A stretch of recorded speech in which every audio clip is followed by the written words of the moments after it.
اچھا، بیماریوں کی جہاں تک بات ہو رہی ہے تو ایک اور بیماری ہے، بہت موذی بیماری ہے، وہ ہے کینسر. اور کینسر کے حوالے سے کچھ دن پہلے ایک خبر آئی تھی، اور وہ خبر تھی نوجوت سنگھ سدھو کی. بھارت سے وہ خبر آئی تھی، ایک پریس کانفرنس نوجوت سنگھ سدھو نے کی، اور وہ بڑی زبردست پریس کانفرنس تھی. اس میں سدھو صاحب موجود تھے، ان کی بیگم صاحبہ موجود تھی، اور وہ بات کر رہے تھے کہ کس طریقے سے سٹیج 4 کینسر سے ان کی بیگم نے ریکور کیا، اور ریکوری میں جو غذا کا کردار تھا اس کے اوپر بات کر رہے تھے کہ کون کون سی غذائیں ان کی بیگم نے استعمال کی. نیم کے پتے استعمال کیے، جڑی بوٹیاں کچھ استعمال کی، پھر اس کے جو ساری آرگینک دیسی غذائیں ہوتی ہیں، تو وہ انہوں نے پریس کانفرنس کی. اور اس پر چھتیس گڑھ کی جو سول سوسائٹی ہے، وہ چھتیس گڑھ سول سوسائٹی جو ہے اس نے مقدمہ کر دیا ہے. 850 کروڑ روپے کے ہرجانے کا نوٹس جاری کر دیا گیا ہے سدھو صاحب کو اور ان کی بیگم صاحبہ کو. اب یہ 850 کروڑ روپے کا جو نوٹس ہے، اس کی بنیادی جو کاز ہے وہ یہ ہے، وہ میں آپ کو بتاتا ہوں کہ ان کے جو چھتیس گڑھ سول سوسائٹی کے جو کنوینر ہے ڈاکٹر کلدیپ صاحب، ڈاکٹر کلدیپ سولنکی جو ہیں وہ تشویش کا اظہار کرتے ہوئے کہتے ہیں کہ اس طرح کے جھوٹے دعوے جو ہیں وہ لوگوں کو الجھا رہے ہیں، اور ان میں ایلوپیتھک جو ادویات ہیں اور علاج کے بارے میں منفی سوچ پھیلائی جا رہی ہے. تو انہوں نے بیسیکلی یہ الزام لگایا ہے کہ سدھو نے یہ جو پریس کانفرنس کی جس میں انہوں نے کہا کہ دیسی غذاؤں کی وجہ سے ان کی بیگم کا سٹیج 4 کا کینسر درست ہو گیا، تو یہ بیسیکلی ایلوپیتھک ڈاکٹرز کو انہوں نے مکمل طور پر ڈسکریڈٹ کیا ہے، اور جو ایلوپیتھک دوائیاں ہیں انہیں بھی مکمل طور پر جو ہے وہ ڈسکریڈٹ کیا ہے. اور یہ بیسیکلی جو ہے وہ منفی رجحان پیدا کرنے کے حوالے سے ہے.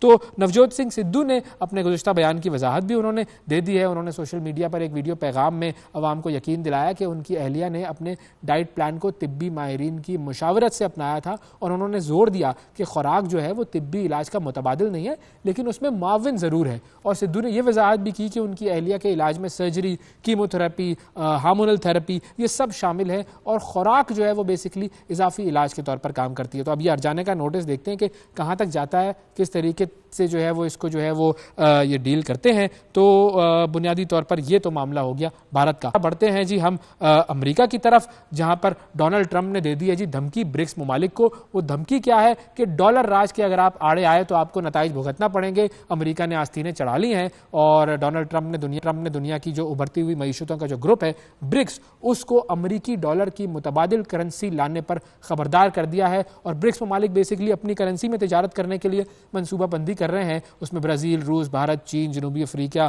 یہ سب شامل ہیں. تو انہوں نے جو ہے وہ پلان کیا کہ اب اپنی کرنسی بنائی جائے، اور اس پر امریکہ کو ہو گئی تشویش. اور امریکہ جو ہے وہ چونکہ بدماشی کرنا جانتا ہے تو اس نے کر دی ہے، دھمکی دے دی ہے جی ان لوگوں کو.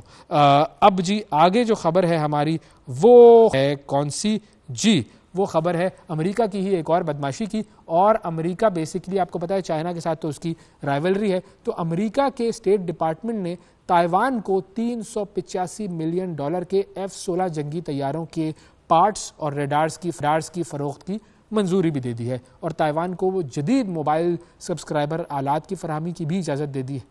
تقریباً یہ $65 ملین کے یہ آلات ہوں گے، اور اس معاہدے کا ٹھیکہ جنرل ڈائنامکس کو دیا گیا ہے. اور دنیا کا کوئی بھی ملک جو ہے وہ اسلحے کی تجارت کرے یا اسلحے کی پیداوار میں کوئی قدم آگے بڑھاتا ہے تو امریکہ کی طرف سے اس پر پابندیاں لگنا شروع ہو جاتی ہیں. لیکن خود اگر امریکہ کی بات کی جائے تو پھر امریکہ جو ہے وہ یہ سارے کام کرتا ہے، اور چین کو نیچا دکھانے کے لیے اس نے اب تائیوان کو یہ ہتھیار فروخت کرنا شروع کر دیے ہیں، تاکہ چین اور تائیوان کا جو ایک معاملہ ہے اس میں تائیوان کو اسٹرینتھ مل سکے. چین بنیادی طور پر کہتا ہے کہ تائیوان جو ہے وہ اس کا حصہ ہے، اور وہاں پر وہ جنگی مشقیں وغیرہ بھی کر رہا ہے. تو اب دیکھتے ہیں کہ یہ ڈونلڈ ٹرمپ کے آنے کے بعد یہ معاملہ جو ہے وہ کہاں تک جاتا ہے، اور وہ کس طریقے سے چین اور امریکہ جو ہے وہ ڈیل کرتے ہیں.